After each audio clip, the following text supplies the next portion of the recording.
Born on April 8, 1948. Calvi began her criminal career as a lookout after being invited by her cousin to a party for armed robber Mickey Calvi, who at the time was on temporary home leave towards the end of his 8-year prison term. She fell in love with him and she married him at 22 years old, with him having to be brought to the wedding from his prison by armed guard.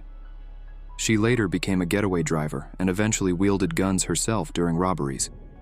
She went on to make £1 million in robberies, saying in 2002, "I love the buzz of picking up a shotgun, confronting men in armored vans and forcing them to hand over vast sums of money." She later said she always thought that the money was rightfully hers. She was known to keep guns under her doormat. Her first conviction in 1986 resulted in her being sentenced to 7 years imprisonment, of which she served about 3 years, half her sentence. Most of her sentence was served at HM Prison Holloway. As part of a criminal gang, she had helped in a series of post office robberies, in which staff and customers were sprayed with dangerous ammonia. The judge commented in his sentencing remarks, "This is an amazingly horrifying case. It must be the worst case ever heard in front of a British court. These robberies were carefully planned and organized. They were skillfully, effectively, and ruthlessly carried out." Calvi's brother Anthony Welford had allowed his house to be used as a base by the gang and was himself jailed for 9 years for conspiracy to rob the post offices. In late 1990, around 18 months after being paroled from her armed robbery sentence, Calvi paid criminal associate Daniel Reese £10,000 to kill Ronnie Cook.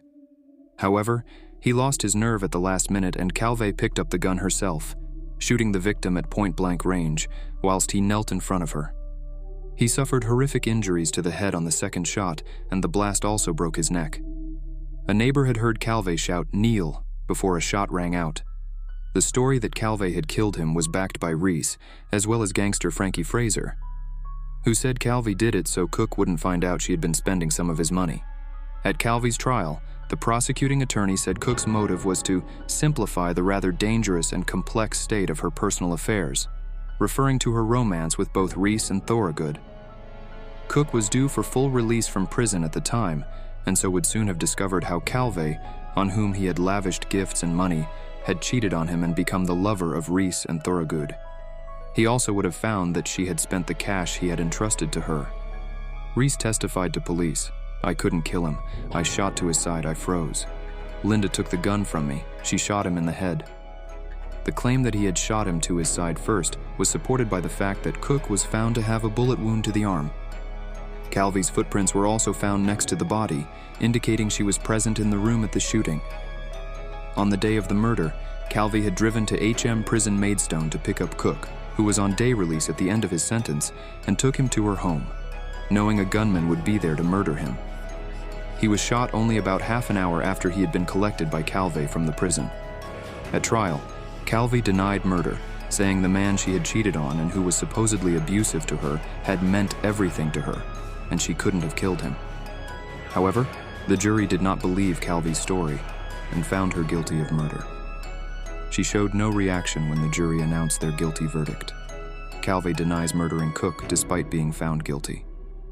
First, she attempted to blame a stranger hitman, saying she ran from the house screaming as she saw this mystery assassin shoot Cook in the kitchen. She claimed that, after they got home, the door burst open and a man shouted, "Get down, police," before shooting him. The People newspaper described her story in 2000 as cynical and self-serving, and said that no one believed her story. She spent 18 and a half years in prison before being paroled. Bertha Alice Williams, born October 30, 1871, died August 20, 1951, was a farm wife in rural Catawissa, Missouri during the early 1900s, was accused of murdering 3 members of the local community and suspected in 15 additional deaths. Clifford was renowned in her community for her cooking skills and caring for sick neighbors and relatives. Despite this, 5 people died in her care, prompting a grand jury investigation. In 1928, Gifford was arrested at Eureka, Missouri, and charged with 3 murders. Following the exhumation and post-mortem exams of Edward Brinley and Elmer and Lloyd Chamel, the bodies were found to contain large amounts of arsenic. Gifford was put on trial for their murders in Union, Missouri. Following the 3-day trial, she was found not guilty by reason of insanity and committed to the Missouri State Hospital No. 4, a psychiatric institution, where she remained until her death in 1951. Gifford acted the role of nurse for her sick neighbors, and a total of 17 people died in her care. It wasn't until after the grand jury investigation of the 5 deaths that suspicions were raised about an additional 12 deaths. Given the high mortality rates and the amateur use of arsenic for medical reasons at the time, no one can be certain that she purposefully killed everyone that had been in her care.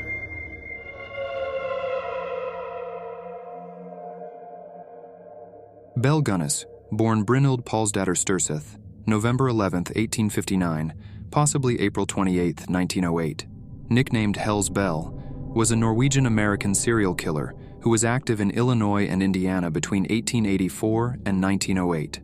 Gunness seemingly died in a fire in 1908, but it is popularly believed that she faked her death. Her actual fate is unconfirmed. At age 14, Gunness began working for neighboring farms by milking and herding cattle to save enough money for the journey to New York City. She moved to the United States in 1881. When she was processed by immigration at Castle Garden, she changed her first name to Belle, then traveled to Chicago to join her sister Nellie, who had immigrated several years earlier. In Chicago, while living with her sister and brother-in-law, Gunness worked as a domestic servant, then got a job at a butcher's shop cutting up animal carcasses. She was at least 5'7" tall and weighed around 95 to 113 kilos, and was physically strong in appearance. Gunness is thought to have killed at least 14 people, most of whom were men she enticed to visit her rural Indiana property through personal advertisements, while some sources speculate her involvement in as many as 40 murders, making her one of the most prolific female serial killers in history. Gunness married Mads Ditlev Anton Sørensen in 1884. The couple owned a candy store, which later burned to the ground. Their home had also burned down, and both instances granted the couple insurance payouts. 2 babies in Gunness' home died from inflammation of the large intestine, which can result from poisoning. Gunness had insured both of the children and collected a large insurance check after each death. Neighbors gossiped about the babies, since Gunness never appeared to be pregnant. Sørensen had purchased 2 life insurance policies. On July 30, 1900, both policies were active at the same time, as one would expire that day and the other would enter into force. Sørensen died of cerebral hemorrhage that day. Gunness explained he had come home with a headache, and she provided him with quinine powder for the pain. She later checked on him, and he was dead. Gunness collected money from both the expiring life insurance policy and the one that went into effect that day, making a total of $5,000. With the insurance money, she moved to LaPorte, Indiana, and bought a pig farm. Belle married Peter Gunness on April 1, 1902. The following week, while Peter was out of the house, his infant daughter died of unknown causes in Belle's care. Peter died 8 months later due to a skull injury. Belle explained that Peter reached for something on a high shelf and a meat grinder fell on him, smashing his skull. The district coroner convened a coroner's jury, suspecting murder, but nothing came of the case. Belle collected $3,000 insurance money for Peter's death. Gunness began placing marriage ads in Chicago newspapers in 1905. One of her ads was answered by a Wisconsin farmhand, Henry Gerholt. Gerholt wrote to his family, saying that he liked the farm, was in good health, and requesting that they send him seed potatoes. When they failed to hear from him after that, the family contacted Gunness. She told them Gerholt had gone off with horse traders to Chicago. She kept his trunk and fur overcoat. John Moe of Minnesota answered Gunness's ad in 1906. After they had corresponded for several months, Moe traveled to LaPorte and withdrew a large amount of cash. Although no one ever saw Moe again, a carpenter who did occasional work for Gunness observed that Moe's trunk remained in her house, along with more than a dozen others.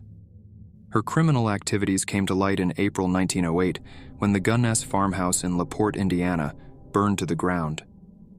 In the ruins, authorities found the bodies of a headless adult woman, initially identified as Belle Gunness, and her 3 children. Further investigation unearthed the partial remains of at least 11 additional people on the Gunness property. After the fire at the Gunness homestead led to the discovery of bodies believed to be Gunness and her children, LaPorte police authorities were contacted by Azel Helgelien, who had found correspondence between his brother, Andrew Helgelien, and Gunness. The letters included petitions for him to relocate to LaPorte, to bring money, and to keep the move a secret. A visit by Asla Helgelien to the Gunness farm with a former hired hand led to attention being paid to soft depressions in what had been made into a pen for hogs. After briefly digging one of the depressions in the lot, a gunny sack was found that contained 2 hands, 2 feet, and 1 head, which Helgelien recognized to be those of his brother. Immediate inspection of the site revealed that there were dozens of such slumped depressions in the Gunness yard, and further digging and investigation at the site yielded multiple sacks containing torsos and hands, arms hacked from the shoulders down, masses of human bone wrapped in loose flesh that dripped like jelly, from trash-covered depressions that proved to be graves. In each case, the body had been butchered in the same manner, the body decapitated, the arms removed at the shoulders, and the legs severed at the knees. Trauma and gashes characterized the skulls that were found that had been separated from the bodies. After finding the parts of 5 bodies on the first day, and an additional 6 on the second, some in shallow graves under the original hog pen, others near an outhouse or a lake, the police stopped counting. With these discoveries, the perceptions of Belle Gunness, as reported in newspaper descriptions of a praiseworthy woman, dying in the fire that consumed her house in a desperate attempt to save her children, were reassessed. Despite the initial success with the identification of Andrew Helgelien, and despite the fact that widening news coverage of the mass murders invited inquiries from families with men that had gone missing, most of the remains could not be identified.